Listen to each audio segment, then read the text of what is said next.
Hey everyone, welcome back to the Art2Life podcast. Sitting here in Pescadero, Mexico, one of my favorite places on the planet. It's beautiful, warm, tropical today, and amazing bird song. And there was an incredible rain pour last night, and that's not something that happens in the desert so often. And it's the first time I've been here when it's rained, so it was really kind of exciting. And it's full moon and gorgeous.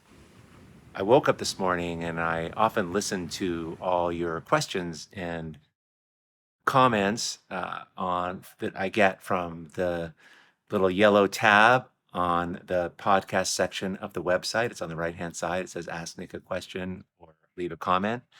And what's so interesting is I'm in conversation really with people responding to vlogs, with people emailing me, with people responding to this podcast.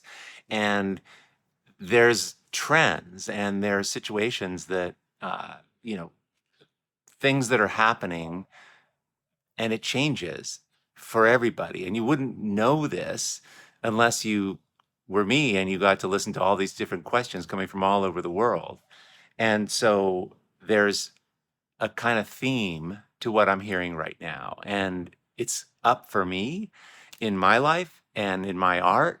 And so I'm just going to go out on a limb here and say what that is. And then I'm going to answer some of these questions, but I'm answering it in the theme. Like it's the question underneath the questions that I'm looking at, that start noticing patterns. And I think this is an important one for the present, for right now, because I think maybe if you're feeling some of these things, it will place it and you won't feel as alone. Namely, what I'm seeing is that this is a time right now of emergence and of things that are coming for you, things that you want to have occur in your art, a kind of restlessness with the way things were or are, and wanting to change it, but not feeling entirely comfortable with understanding or seeing where you're going to be. In fact, it is emerging and you don't get to know what it's going to look like. And that creates restlessness and self-doubt and reaching out to people for understanding this. But I think what's happening is that we all went through a hard patch. I mean, a couple years with COVID, and it changed everything. We had a lot of time to self-reflect. We were in our studios more isolated than ever before. Art for me and for many people was the salvation, of course, but it was a time of deep focus. It had to be because there was just not a lot of distraction, and I kind of miss I miss that time in a way. I am one of those people that loves to experience so many things, and I chase so many things. And if there's invitations, it's hard for me to say no. I'm one of those people. And if you're like that, when there's less invitations, it just feels kind of great because you don't have to choose and you can be more calm and you have more space and more time.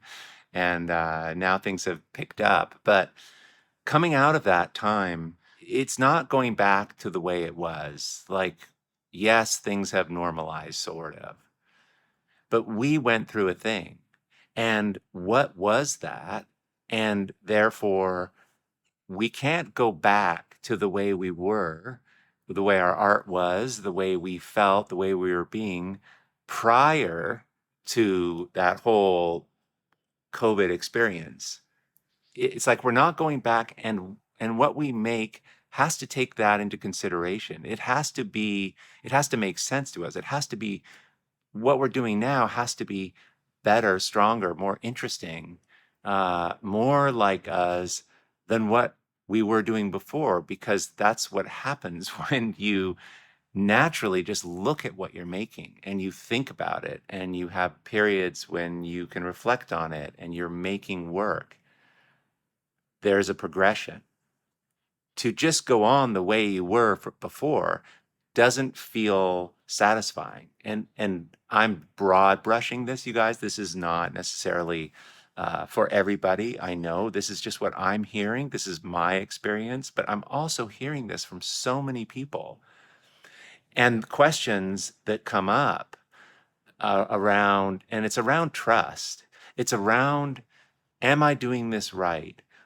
I have been trying to move the needle in this art making for so long and make work that feels like me. And now I thought I was going, I thought I was getting there, but it just, I need to raise the bar here. And I don't know what that looks like. And I don't know how to do that. And I'm not sure if I'm even an artist. And I'm not, you start to just, the questioning is a natural part of inquiry, the self-doubt, the vulnerability, when something is emerging, because that thing doesn't give you confidence because it hasn't come yet.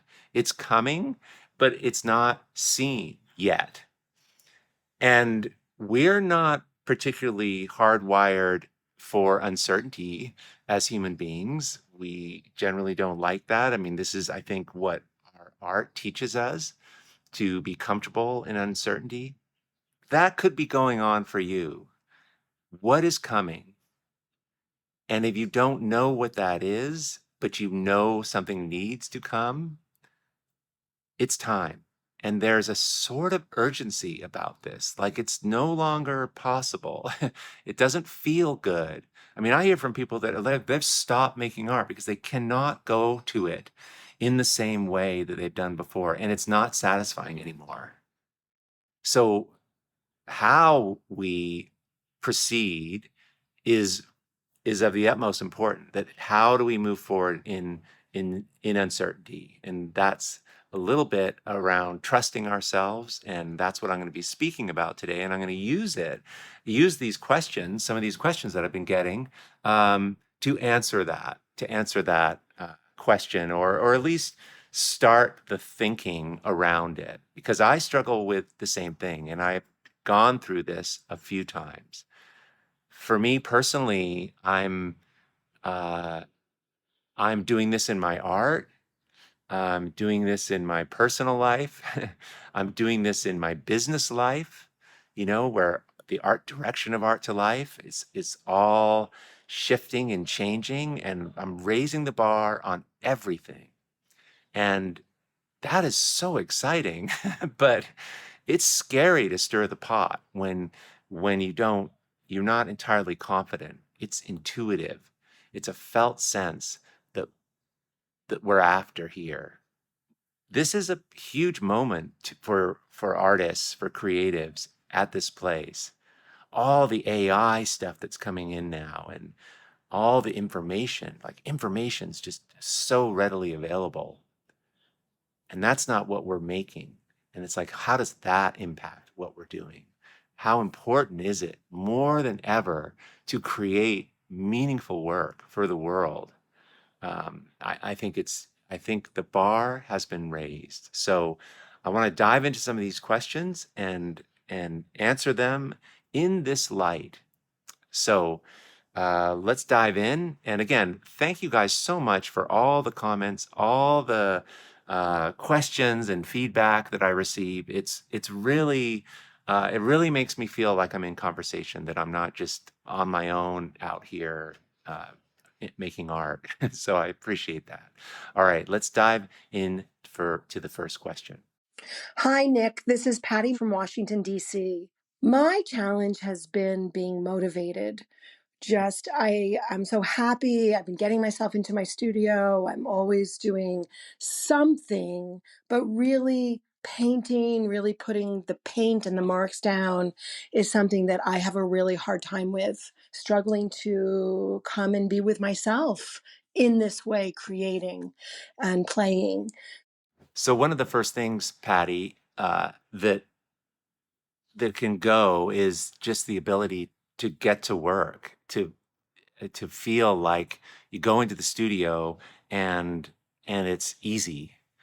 And so it's really, first of all, really great of you to sort of admit this, because we all have this, we all go through this. Sometimes it just stops. And but this is great information. So this is what I'm talking about. Like, there's a wholesale a new approach uh, to your art making that you get to bring in now. If something's feeling off, if you're going in and you sit there and you clean up all the time and you don't make anything and it just feels like there's a barrier, that's a really good clue that you need to get this practice in a different way. The practice, and so I'll share a few thoughts that what we ideally want to feel when we're making our art, when we are working in the studio, is that it's easy, that it is the easiest thing we do. Not just that it's at the same level of on the to-do list as other things, but the art making, when you go to it, is a break from the rest of the things you do, the rest of the hard things, the rest of the ordinary things. This is the goal. And I think it's good to like raise the bar on this, that the art making is actually a way to do the rest of the things that are hard in your life. The art making gives you the resources, gives you the momentum to do everything else. It's a practice that becomes easier over time, providing you start building into it, you start approaching it in a way that makes sense for you. So my advice around this, number one, is first raise the bar on it. And I know you're stuck. I know you're stuck right now and you can't even get in motion with it. But really thinking of it like, this is, not only do you want to make it easier for yourself, you want to make it like the best part of your day, the easiest part, and you can drop in for any amount of time, and that it's the tool you use to do your life, to set your life up. So that's kind of the reframe. And so how do we what are some ways that we can approach it? So first of all, the magic of the creativity, the thing that still I don't entirely understand, but know this to be true, is that sitting there in your studio is one thing. It's kind of cool. You're in there and it's your place and you see the things you've made, and but actually making some marks, actually changing a piece of paper or constructing something or doing something, and it doesn't matter, and this is the important part, doesn't matter what it is, starts changing your mind, starts changing your mindset, it changes you physically, and it makes it possible. That's the door. The door to all of this is do not try to make, if you're as stuck as you describe, where you're just like, I don't even know how to approach this, I just sit there. It doesn't matter what you make at all. Your soul, who you are, will take care of all that. It'll make sense later.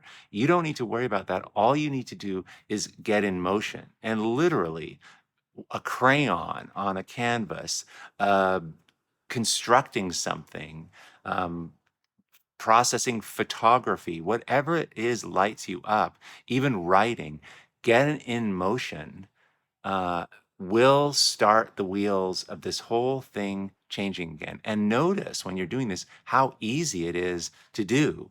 It really is easy. I mean, if you don't think about it, if you're not worrying about turning into making something great, if you're not worrying about comparing yourself, all you're doing is, the thing you're doing is you're just jump starting, is you just know like, oh, that's right. The practice of my art making is remembering that all I have to do is do anything at, at all. It doesn't make sense. It doesn't. There's no thought. None of that. You do not need the left brain in this, except to know that once you start something, trust me, it will lead to motivation, it will lead to confidence, it will lead, and you just have to keep coming back to that. It's so simple. It's ridiculously simple.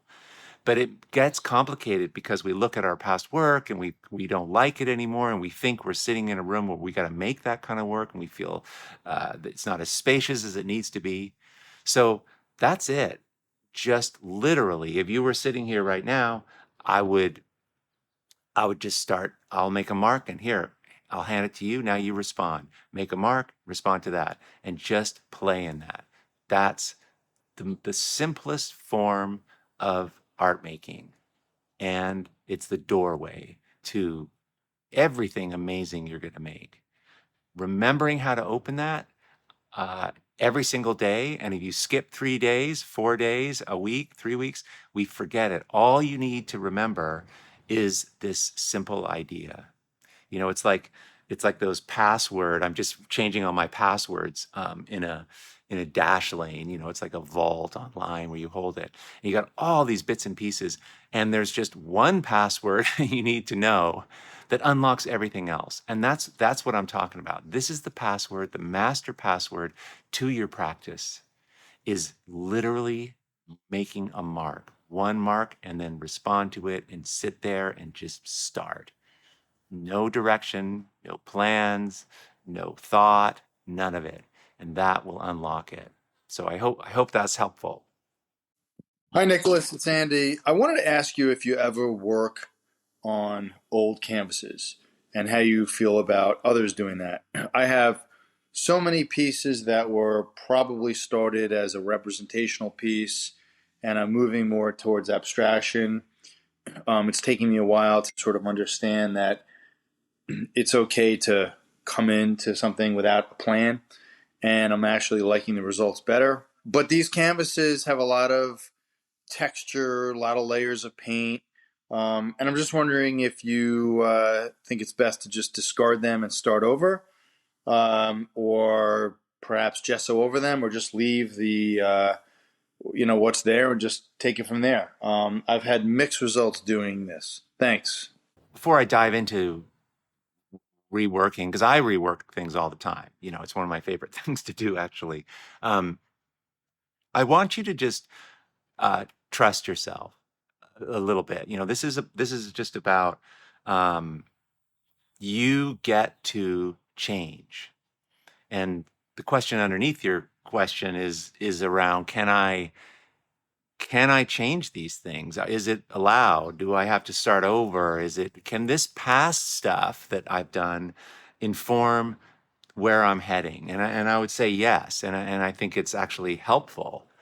So all the history and the things, we of what you've made before are are important and so worthwhile to work on top of, and maybe even leave remnants of. Let some of that older stuff come through in the newer work, because the newer work actually came out of what you were making before. And so I know that there's a temptation to want to throw out. You come to this realization that, oh my God, what I used to make was, ugh, how could I even do that? And now I get it, because you have these shifts, right?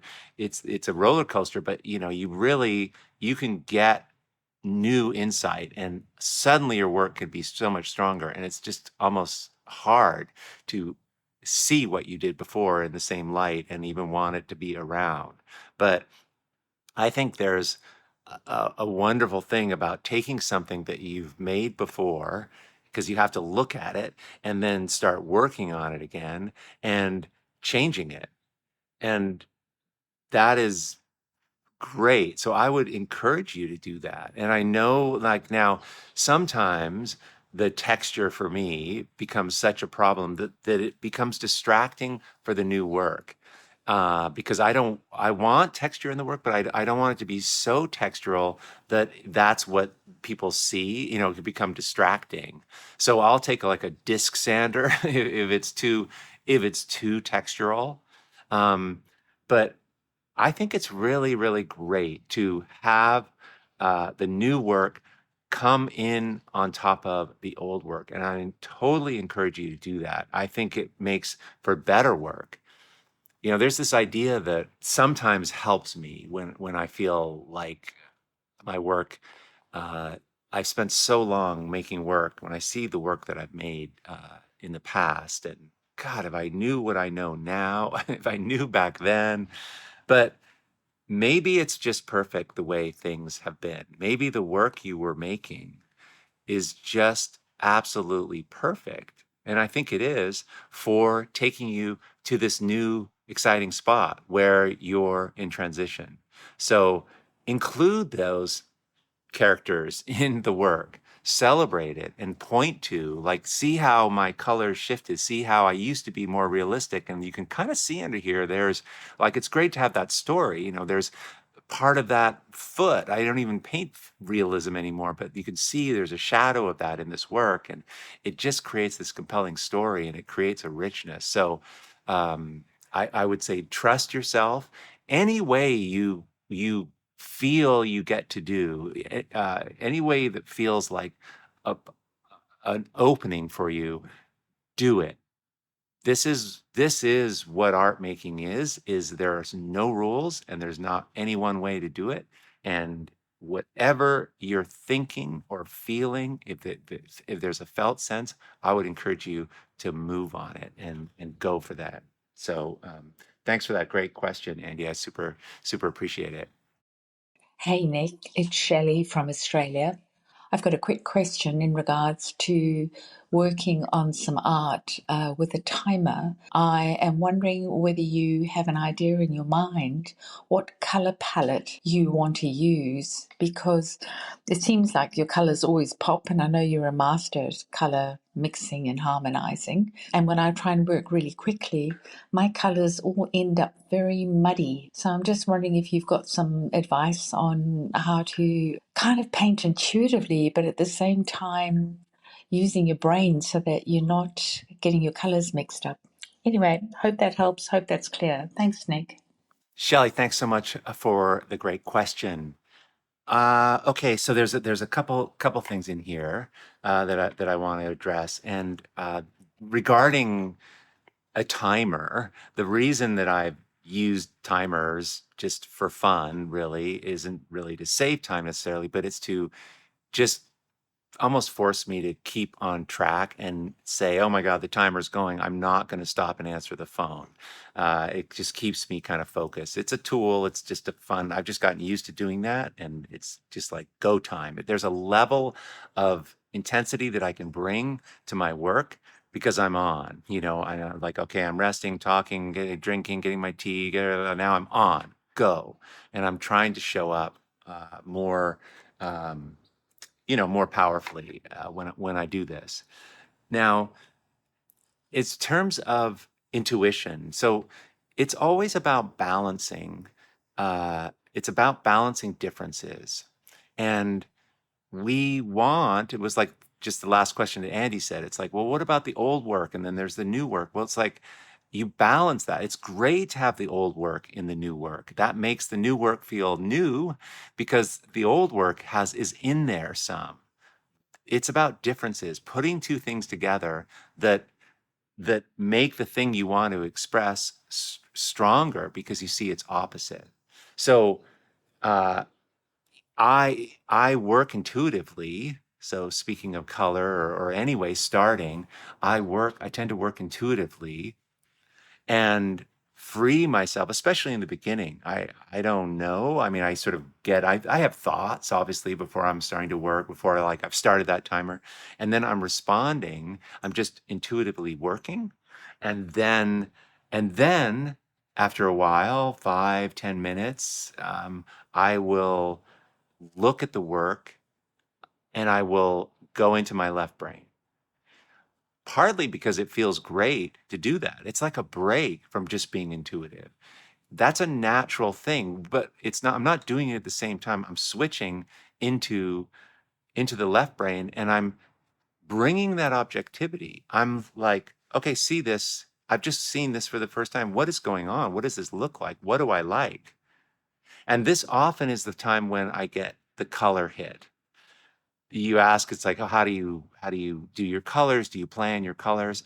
I don't plan them, but I set a time aside to intuitively start noticing the color. And that's really, really important. And what I like. So then I notice those colors, and then I notice it and I say to myself, "Oh, I love the aqua with that yellow, and the gray looks really good." And then I go more into that, and I go back into intuition land, and I start playing with that, but I'm more intuitive. I've turned off the right brain thinking, the left brain thinking, and I'm going more into intuition. And I'm generally feeling and thinking, and you can do this intuitively. What feels good often is what is differences, things that are different. If those colors are really saturated, or you say your colors get really muddy, what feels good, notice, is when a difference comes in. So it's like, oh, it's all feeling muddy and gray. That gives me a certain feeling. I need to feel different than that. So you need to place something in there that's really different. A really bold, high contrast, saturated color will really punch that up, and then that energy comes back and you're kind of running again with it. So it's using intuition, and it's using the intellect, and in a simple way. What are the things that I'm putting together? What's in here that I'm putting together that complements each other? If it's really muddy, bring in those saturated colors. If it feels really controlling, put in something that feels more intuitive. If it all feels intuitive and kind of mushy, then think about it and bring in something that's more of the left brain. You're both, right? We're both left and right. We're trying to make work that feels like us. So don't leave any part of you out. We want all of you in your work. But and again, trust what's coming. If you can trust this process and get into a mode of working, then there's a possibility, and it's not even a possibility, it will, new material comes out, powerful work starts to emerge. The deeper you can go into this by trusting yourself in this process, the stronger and stronger the work becomes. What is emerging is work that's more and more like you, the more you can embrace yourself. Oh my God. So it just rained and I had to run away, move all this stuff. And I got all wet and crazy. So it just rained, but then it stopped and now I'm back and it's beautiful again. Anyway, I want to dive into the next question that comes from Carla up in Canada. Hey, Nick, this is Carla. I'm in Halifax, Nova Scotia, in Canada. I just recently created a portfolio website. I've been doing open calls, so, creating artwork for submissions, and I needed to have a portfolio page. I did not add a marketing page or a sales page. I didn't do that based on advice from a gallery that has canvassed lots of other galleries in North America and Europe on preferred practices. And they advise that it's best not to market your artwork on your website. So no sales, obviously contact for more information and all of that good stuff. But that generally it was frowned upon. What do you think of this? Are there times when it is appropriate based on the type of gallery you're looking to get represented by, or the type of work that you are doing? Yeah, I think that's it. Thanks a bunch. I look forward to hearing your answer to this. So Carla, thanks for your question around how you run your business and your art business.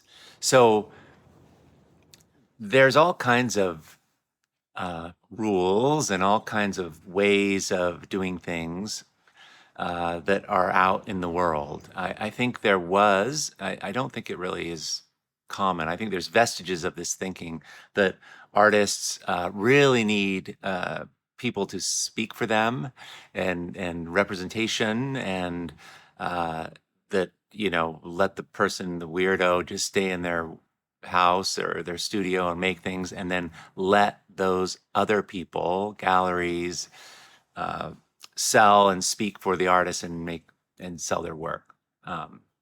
So I know that's not the intent of a lot of galleries, most galleries, but there's that old thinking.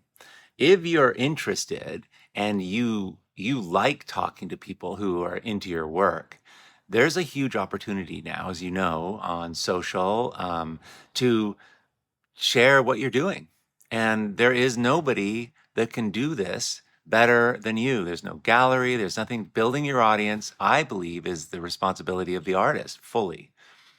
And we also get to enroll others in pursuit of building this audience, creating this movement for our work. And some of those people, there's millions of, there's interior designers, there's magazines, there's friends, there's gallery owners, and that's all great. And I'm, some people like to sell their work themselves. Some people don't want to sell their work through galleries. I'm a big believer in the galleries. I get a tremendous amount of support from the galleries that I've been involved with, and uh, like they have your back, and it depends, right? It's the relationships you create. They've got to be great relationships. So I've had not such good ones, and I've had really good ones, but the really good ones are fantastic. Now, having said that, your question about whether I should sell my work or put prices, market my work on my website, because it's generally frowned upon. You have to think to yourself, who's frowning? Well, it's the people that are going to probably miss out on selling some of your work. Uh, in a perfect world, the perfect scenario for a gallery is maybe an artist that doesn't do much and hands all the responsibility over to the gallery. So everything that artist makes, the gallery is in control of, and he can sell. And, like that's a pretty clean arrangement, but that's just not how it works.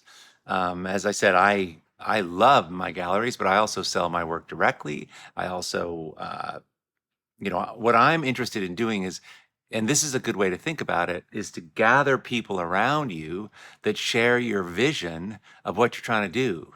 Get your work out there, whatever the thing is.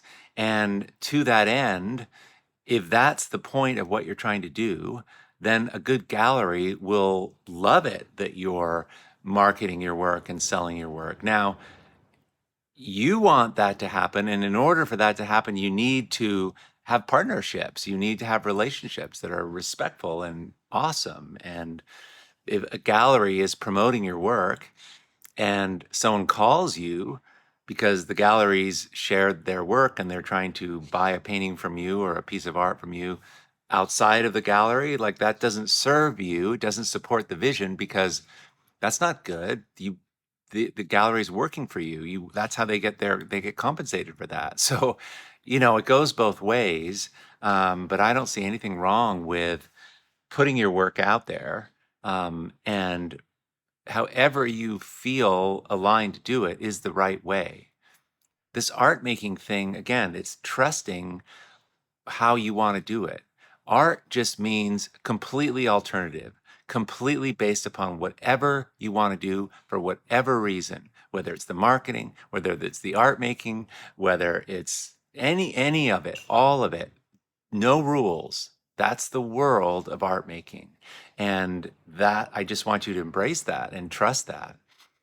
Try it. Try putting your work on your website. Try putting prices on if you want, and see how that feels and see what happens. But if a gallery, now you're not going to put on work that's being sold at a gallery, so there's a competition to try to sell a piece. But if you have 5 paintings at a gallery and you have another 5 that you sell on your website, sell them at the same price. Don't undercut anybody, and don't sell the same work, and build the vision. Help build the vision. Use the galleries, use the people, use your own promotions, use your website, and get your work out there. And when you do sell something, whether you do it through a gallery or you do it on Instagram or a friend, broadcast that, because the little wins you get, it really provides a lot of confidence, not just for you, but for the people who are trusting you.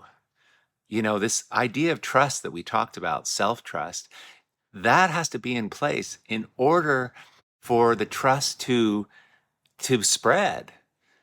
When a collector buys your work, they're saying, I'm going to invest. I'm going to buy into what you're doing. I just want to have this. And these are the people, these collectors that you just gotta love them because they don't make art, and they are they're brought to feeling more alive because of what you're doing, and they're enrolling you, and they're in it with you. This is the vision. The more people you have like that, if you have an incredible gallery that just loves what you're doing, and they're in alignment with you for getting your work out there and sharing it with the world and believe in what you're doing, that just adds to the trust. People have faith in you, but you need to trust yourself. And I've heard it's frowned upon. Like, no, you get to do whatever you want. And I just kind of want to reiterate that because it's scary if you think that there are some certain rules that you can do things, market yourself a certain way. It's like, look at Beyonce. It's like she just she just sells all her own work. She produces, she launches her music, she sells it all herself.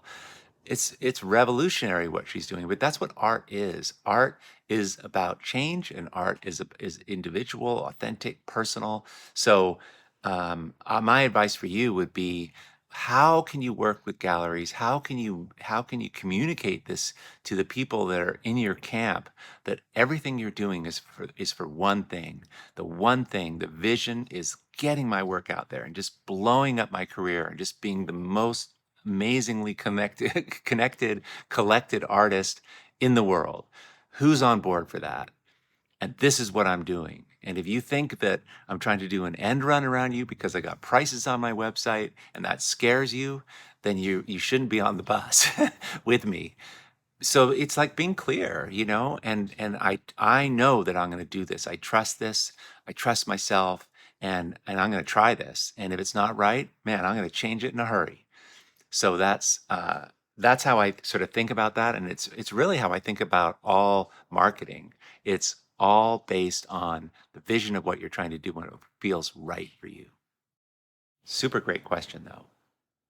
Hi, Nick. This is Rosie in Australia. I just have a question about the difference between objectivity and having a self-conscious sort of piece of art.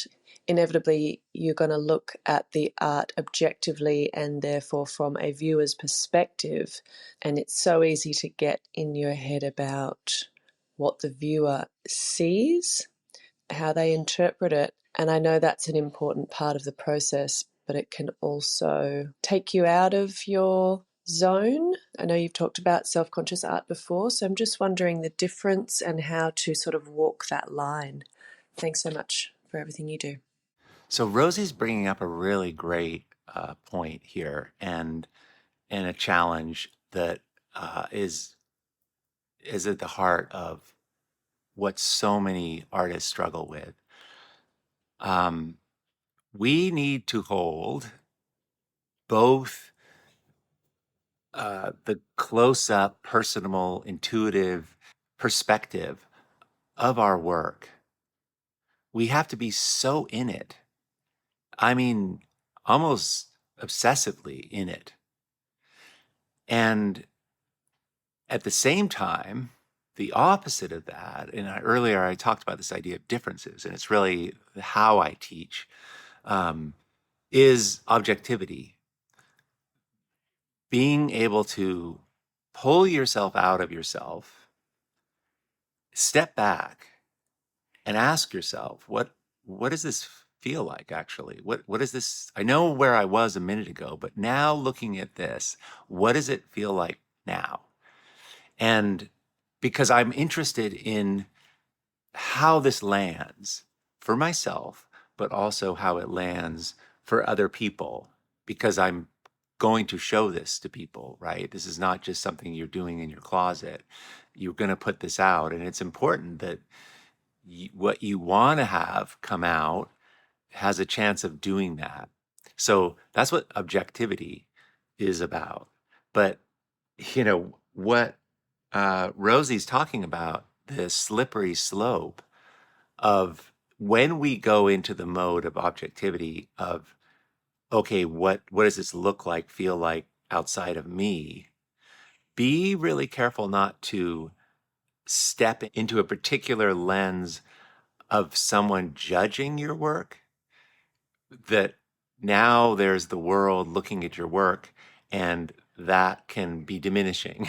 You know, we don't want to go there, and you need to like that is not objectivity. That is looking over your shoulder and wondering and fearing what people might say, think, or feel, right? We all, it's a personal objectivity. It's a personal, what do I feel if I'm pulling outside of this? What will the world feel? What is the feeling of this? You know, what I love about this is there's actually an answer.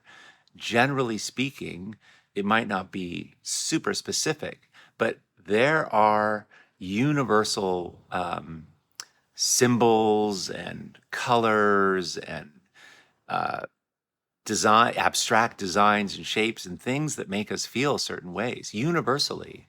I mean, this is one of the things that just amazes me about abstract art, that you can communicate using line, shape, color, really specific feelings and emotions.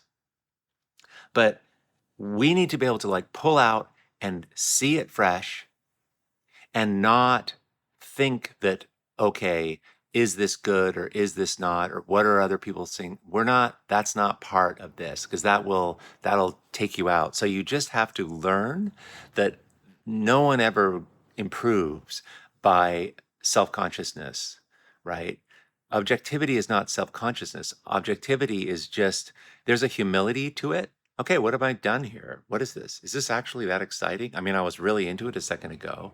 I think of it like you can be at a party and you can be enthralled in conversations and just talking and talking and talking and telling stories, and all of a sudden you realize that no one else has been talking for 10 minutes and it's just all you. And and people are kind of checking out.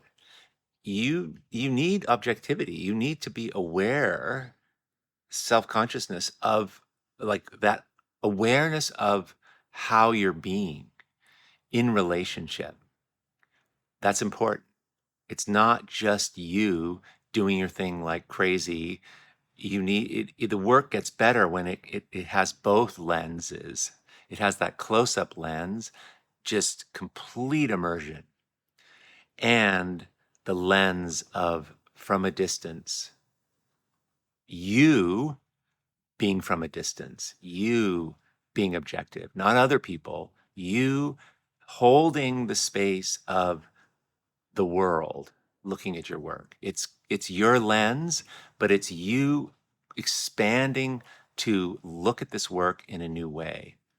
I mean, in a way that the world, you sense the world would experience it. So this is trusting both views. I don't know if that makes sense. It's not really spoken a lot about this, but it's really, it is so personal, not just the close up and the world you're making and all the reasons and everything, but also the objectivity is personal, which sounds like a contradiction, but it's you humbly leaving yourself to the side, still being you, and being honest about, what is this? Is this good? Does this move anybody? Me? How is this landing? That's a practice. And it's how you make work that really lands, that's really powerful. If we're obsessively uh, focused in one way, and it's our little thing in our way of making things and our story and our narrative, and we're just in it, um, the work can just feel that way, which is fine. But it's something else when you can also think about how to hold a bigger view, the view of others, the bigger, how it fits into the world. You know, we do this uh, art exhibition, and I believe we still have. I'll put a link at the end of this on the show notes. I believe we're still entries are still available for it. You know, it's the International Art2Life exhibition, and it's a juried show. And this year, Anita Rogers is the juror for it, and everyone's sending their work in. And the whole idea with this is to help artists. I mean, this is our motivation to promote people's work and sell people's work and create this amazing show. But the learning that comes from doing this is that you sort of look at all the work you've made and you choose a couple pieces and you try to which pieces have the most kind of gravitational force. What feels the most potent? What's got the most expansive feeling? This, more than often than not, is the kind of work that a juror chooses and picks. It's moving. They're moved by it. And so I just love that, we can be at home and we can have our work and then we can put it out in the world. And then there's almost an invitation for this expansive view by actually having somebody else see it for what it is and either say, this is in or it's not, but it's powerful. It's a powerful thing to do, regardless of whether you get in or not. This ability to see objectively in your way is a skill that you need in order to really get your work out there and get that kind of response. It's like, how am I being? I mean, that is such a powerful question in relationship. How do I come off? You know, I'm always amazed. I always think I'm being a certain way, but it's rarely the case. And you learn that through the reflection of others. So you can gain this by this participating in this idea by showing your work, but trying to imagine what it is that feels potent and expansive in your work through your lens, your objective lens, your global biggest person thinking. What is that? And then adjust accordingly. Maybe you change things up or you simplify it. Going back and forth between those views, by the way, is what is a powerful way of art making, because you're brought to feeling alive because you've got that myopic focused view, small in the world, and then you're out of the world. You're in the world and out of the world. You're taking off on the plane, and then you're coming in close, and then you're going up high, and you're going back and forth. And that skill, that dexterity of vantage point is something that you gain as an artist. And I think it's, I don't know, it's just not talked a lot about, but it's look at the amazing work out there. It's got that in there. The story of what's happening, it's so personal.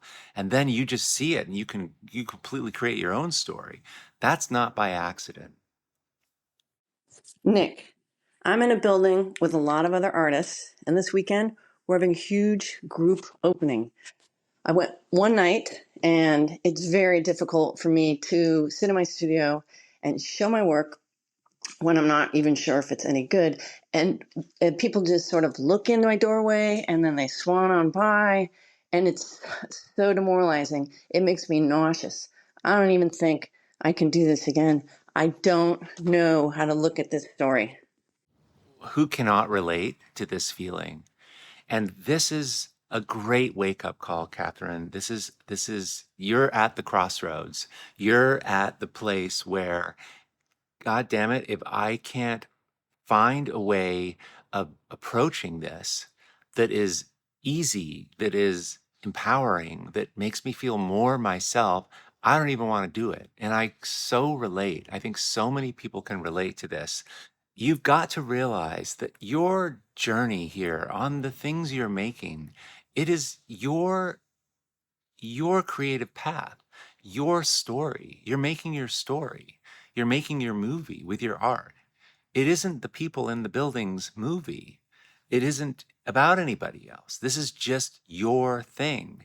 And the more you focus on that, see, you're looking around and you're seeing how other people their work's being responded to, and people are walking by your space and they're going to other people's, or maybe you're thinking or seeing people are buying other people's work and not yours. And I get that. I mean, I actually was involved tr- uh, in a gift business years ago. It was all my stuff, and we went to this trade show, and I created the whole booth, and I had all my things, and I put them I put all of the, it's like a 10-foot booth, and it was at the Javits Center in New York City. And it's like all the people of the world who come to buy gifts for their stores. And we were trying to do this business. It was crazy. But it was kind of personal because it was all my art. And I sat there in this booth, and I had never done this before. And I watched as people walked by, and they wouldn't invest in walking in. I mean, a couple people did, but it was just not like people would come in. And I just sat there for, it was 3 days. And I just kept thinking, well, what the hell? What is going on here?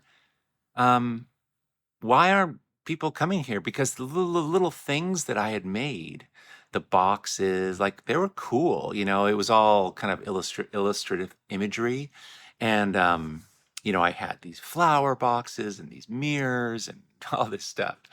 And and I didn't understand, like, what everyone liked my work when they saw it in magazines. Why wouldn't they come in? Why wouldn't they at least just walk in? It was soul crushing. But then I walked around. I left my booth and I walked around and I looked in the booths of other people, just like the people at your open studio. They peer in the door. And and I saw the ones where there was like, what are all the people doing over here? It was like a feeding frenzy.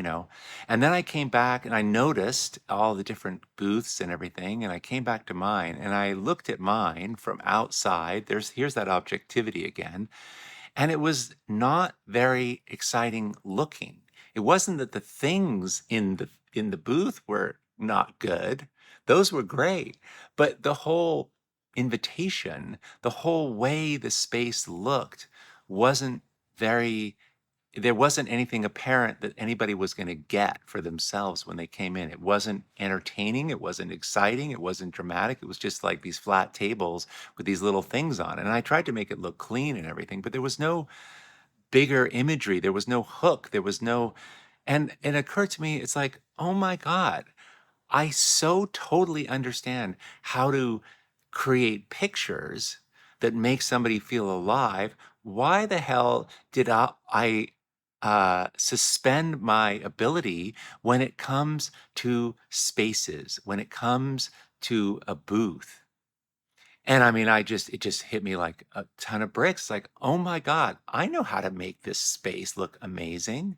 It has to do with differences. It has to do with like, how can I give people the feeling that the work will give them, that these objects, it was all about nature and home, and how do I communicate that? And I'm telling you, I came back, 6 months later, and I had graphics on the walls, and I had a whole different approach. And so I'm sharing this with you because, you know, all I'm saying is that your story that you're not thinking of because you're thinking of how well everyone's doing and the fact that nobody's coming is, you have to double down on that story. You've got to fall in love with it yourself. Forget about it, whether people think it's great or not. You've got to love doing this. And then you have to, if you want people to come into a space, if you want them to come into your studio, um, do something that's like your story, but in a bigger way. It's not just put the pictures up. How you set it up, what's the flow like? What picture do they see from across the room? How can we make your space feel as excited as you are about your art and the things in your art that you're excited about? This is this is the only way to do this. It's not egotistical. It's what you do in order to get your work seen because you believe in it, because you're having such a friggin' great time. You're going the wrong way. You're thinking about this completely off. And it's good that the way you're thinking about it, you're getting a definitive no. I can hear it in your voice. It's like, I don't even want to do this anymore. And it's like, this is the point where you're going to turn it around. I can feel it. I have coached so many people and I've listened to so many people and their voice, and this is a low point for you. I get it. But you got to own this, man. You got to love this and figure out what it is you love doing and do that and talk about it and share it. It's not a phony thing. It comes from being excited and genuine about what you're involved in. and then creating the space, creating the universe, creating the home of where these things are made that will, when people look in, they're like, oh my God, I want what she's having. Literally. You want to realize that everyone's walking around the planet. Everybody's walking around. This is really around marketing, but everyone's walking around, especially non-artists, and they're saying to themselves, well, yeah, well, how do I feel more alive? What's in this for me? And so if that's not apparent and obvious when people look into your space, if they can't see something juicy and fiery in your face, in what you're doing, and all they feel is you feeling like, oh, please come in, that's not what people want. They want what you're doing. They want what you're excited about. They want to feel like there's that you're connected to the magic of yourself, because that's what everyone wants. And yes, it's hard to do. And yes, it's totally worth it. And yes, you can do it.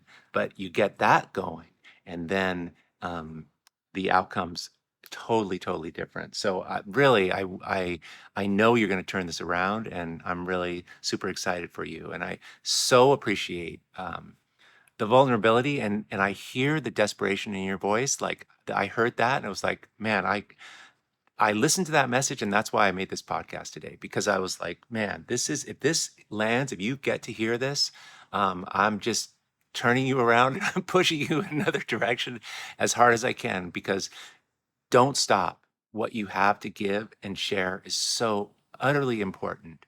Do not go at it this way. Come back to yourself and power up and continue in the way that works for you. Anyway, you guys, thanks so much for being here. Let me know you can let me know in the comments, and if you go to art2lifepodcast.com and click on that yellow tab, what's emerging for you. I'd love to hear about it. And it's exciting. Uh, Also, for those of you who are new here, or have been listening for a while, I so appreciate the comments, the reviews, and especially for those of you who are sharing this. It really makes a giant difference for getting the word out. And this podcast is getting out to more people, and that's the whole point. And it's super gratifying for me to see that happening. Listen, thanks so much for being here, you guys. And for those of you at the Art to Life podcast, at the Art to Life website, I do a Sunday vlog where I'm demonstrating stuff, teaching stuff around art making principles, ideas. If you're interested in that, if you go to art2life.com and click on vlogs, you can sign up for that. And we send every single Sunday, I do a thing. And it's really, really cool. There's an awesome community of people that are participating, and I'd love for you to join in. You guys, thanks so much for being here. I will talk to you real soon. Okay,